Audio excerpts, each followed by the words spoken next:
नमस्कार साथियों, आपका अपना चैनल नॉलेज वीसीएम में आपका एक बार फिर स्वागत है। साथियों, विश्व साक्षरता दिवस के उपलक्ष्य में इस सत्र से पठन संबंधी कार्यक्रम प्रारंभ किया जाना है। इसके लिए विधिवत पत्र जारी कर दिया गया है। राज्य परियोजना कार्यालय समग्र शिक्षा छत्तीसगढ़ रायपुर से जारी किया गया है 6 सितंबर 2022 को, जैसा कि आपके सामने स्क्रीन पर आपको दिखाई पड़ रहा है। इसमें कहा गया है कि प्रति जिला मिशन समन्वयक समग्र शिक्षा समस्त जिले छत्तीसगढ़, इसका जो विषय इसमें कहा गया है कि विश्व साक्षरता दिवस के उपलक्ष्य में इस सत्र में पठन संबंधी कार्यक्रम प्रारंभ किए जाने बाबत इसमें कहा गया है कि राज्य में बच्चों में मूलभूत भाषाई एवं गणितीय कौशल विकास हेतु विगत कुछ वर्षों से विशेष ध्यान दिया जा रहा है। इस हेतु इस सत्र में 8 सितंबर 2022 को विश्व साक्षरता दिवस के अवसर पर निम्नलिखित कार्यक्रमों को आपके जिले के सभी प्राथमिक एवं उच्च प्राथमिक विद्यालयों में अनिवार्यता चलाया जाना सुनिश्चित करें। तो साथियों, 8 सितंबर 2022 को राज्य के सभी प्राथमिक और उच्च प्राथमिक शालाओं में यह कार्य किया जाना अनिवार्य है, जिसमें नंबर 1 में कहा गया है कि गढ़बो नवा भविष्य कार्यक्रम के तहत प्राप्त पठन सामग्री का वाचन। साथियों, गढ़बो नवा भविष्य कार्यक्रम के अंतर्गत सभी विद्यालयों को पुस्तकें प्रदान की गई है। साथ ही नंबर 2 में कहा गया है कि 100 दिन 100 कहानियां प्रारंभ करना, इसके लिए भी सभी विद्यालयों को पुस्तकें प्रदान कर दिया गया है। साथ ही नंबर 3 में कहा गया है कि विद्यालय में संचालित मुस्कान पुस्तकालय का नियमित उपयोग। नंबर 4 में कहा गया है कि शाला प्रबंधन समिति के नेतृत्व में गांव के सभी बच्चों में मूलभूत कौशल का विकास। और नंबर 5 में कहा गया है कि शुरुआती कक्षाओं में अंग्रेजी बोलचाल पर कार्य करना। तो इस प्रकार से साथियों, यह जो 5 कार्य है इसको सभी प्राथमिक और उच्च प्राथमिक शालाओं में किया जाना अनिवार्य है। साथ ही इसमें कहा गया है कि उपरोक्त कार्यक्रमों के संबंध में एक नोट इस पत्र के साथ संलग्न कर आपको भेजा जा रहा है। तो प्रत्येक कार्यक्रम के लिए जिला, विकासखंड एवं संकुल स्तर पर नोडल अधिकारी का चयन कर उन्हें इस कार्यक्रम के अपने अपने में क्षेत्र में पूर्ण गुणवत्ता के साथ आयोजित करवाए जाने की जवाबदेही सुनिश्चित किया जावे। तो यहाँ पर देखिए साथियों, यहाँ पर जो नोट है आपके सामने पत्र में अटैच किया गया है। देखिए, इसमें कहा गया है कि विश्व साक्षरता दिवस 8 सितंबर 2022 के अवसर पर इस सत्र में प्रारंभ किए हेतु चुनिंदा कार्यक्रम, जिसमें नंबर 1 में कहा गया है कि गढ़बो नवा भविष्य। तो साथियों, गढ़बो नवा भविष्य के अंतर्गत जो पठन सामग्री प्राप्त हुई है उसका वाचन किया जाना है कि सभी प्राथमिक शालाओं को विगत वर्ष गढ़बो नवा भविष्य नामक पठन सामग्री बच्चों को पढ़ने हेतु उपलब्ध करवाई गई है। तो बच्चों द्वारा इसे पढ़वा कर पुस्तक को वापस पुस्तकालय में रखे जाने के निर्देश दिए गए थे। इन सामग्री को इस सत्र में कक्षा 3 से 5 के बच्चों को देते हुए उनसे इन्हें पढ़ने हेतु प्रेरित करें। कहानियों को पढ़कर उन्हें अपनी छोटी कक्षाओं के बच्चों को पढ़कर सुनाए जाने का अवसर प्रदान करना है। इस सामग्री को रुचि लेकर पढ़ने से बच्चों को उनके आसपास विभिन्न व्यवसायों की जानकारी मिल सकेगी।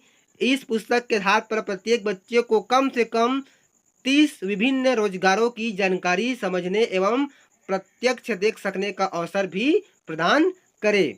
बच्चों को पढ़ लिखकर अपने पैरों पर खड़ा होने हेतु प्रेरित करते हुए अपने लिए किसी व्यवसाय के प्रति रुचि विकसित कर सकने का अवसर भी देवे।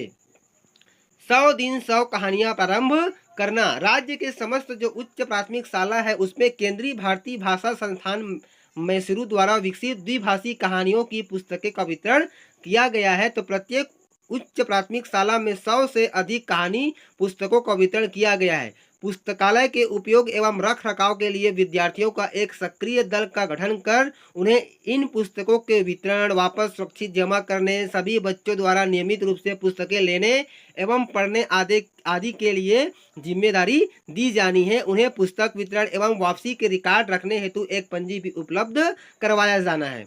प्रत्येक बच्चे को एक कहानी की पुस्तक एक दिन में पढ़ने का लक्ष्य देना है। बच्चे को पहले अंग्रेजी में एवं कहानी ठीक से समझ में नहीं आने पर उसका हिंदी में अनुवाद पढ़कर पुनः उस कहानी को अंग्रेजी में पढ़ने का अवसर देवे। अंग्रेजी के विभिन्न नए शब्दों को पहले अनुमान लगाकर फिर हिंदी अनुवाद देखकर अर्थ समझने का प्रयास करे। तो इस प्रकार से उच्च प्राथमिक स्तर पर 100 दिन 100 कहानियां प्रारंभ किया जाना है। साथ ही मुस्कान पुस्तकालय का नियमित उपयोग। सभी प्राथमिक और उच्च प्राथमिक शालाओं में मुस्कान पुस्तकालय संचालित किए जा रहे हैं। इन पुस्तकालयों में प्रति वर्ष पुस्तकें भी प्रदाय की जाती है। बच्चों को नियमित रूप से इन पुस्तकों के उपयोग कर पठन कौशल विकसित करने हेतु निम्नलिखित गतिविधियों का आयोजन करवाया जाना है। स्कूल के समय सारणी में पुस्तकालय का एक कालखंड अनिवार्य रूप से सभी कक्षाओं में उपलब्ध करवाया जाए। प्रत्येक विद्यार्थी को मुस्कान पुस्तकालय से अपनी पसंद की पुस्तकें निकाल कर पढ़ने का अवसर मिले। पुस्तकें पढ़ने के बाद उसमें उसमें दिए गए मुख्य बिंदुओं को एक दूसरे को सुनाए जाने का अवसर देवें। प्रति माह सबसे अधिक पुस्तक पढ़ने वाले विद्यार्थी को प्रेरित करने उसे माह का सबसे बढ़िया पाठक का खिताब देते हुए उसका विवरण एवं फोटो शाला के नोटिस बोर्ड में डिस्प्ले किया जाना है। मुस्कान पुस्तकालय को आकर्षक रूप से सजाकर उसके नियमित एवं अधिकाधिक उपयोग हेतु प्रेरित करने वाली शालाओं के मध्य प्रतिस्पर्धा का आयोजन कर उन्हें पुस्तकालय को आकर्षक बनाने हेतु प्रेरित करना। साथ ही इसमें नंबर 4 में कहा गया है कि शाला प्रबंधन समिति के नेतृत्व में गांव के सभी बच्चों में मूलभूत कौशल विकास। दिनांक 10 अगस्त 2022 को आयोजित शाला प्रबंधन समिति एवं समुदाय की बैठक में शामिल एजेंडा के अनुसार सभी शाला प्रबंधन समिति अपने अपने क्षेत्र में सभी बच्चों को मूलभूत भाषाई एवं गणितीय कौशल हासिल करवाए जाने हेतु आगामी 3 माह तक मिलकर काम करेंगे। शुरुआती कक्षाओं में अंग्रेजी बोलचाल पर कार्य करना। राज्य में हुए भाषाई सर्वे में यह बात प्रमुखता से उभर कर सामने आई है कि शुरुआती वर्षों में बच्चों द्वारा आसानी से भाषा सीखा जा सकता है। इसी बात को ध्यान में रखकर छोटी कक्षाओं विशेषकर बालवाड़ी एवं कक्षा पहली से तीसरी तक के बच्चों को प्रतिदिन अंग्रेजी में आमतौर पर बोलचाल में इस्तेमाल में आने वाली शब्दों को बोलने का वास्तविक परिस्थितियों में अभ्यास करवाया जाना सुनिश्चित करें। तो इस प्रकार से साथियों यह जो 5 प्रमुख कार्य है इस प्रकार से मुख्य रूप से जो 5 कार्य है उसको विश्व साक्षरता दिवस के उपलक्ष्य में इसी सत्र से प्रारंभ किया जाना है। तो उम्मीद करता हूँ साथियों आज का वीडियो आपके लिए बहुत ही लाभदायक लगा होगा। तो फिर मिलते साथियों इसी प्रकार की नई जानकारी नए वीडियो के साथ। तब तक के लिए साथियों जय जोहार, जय छत्तीसगढ़, जय हिंद।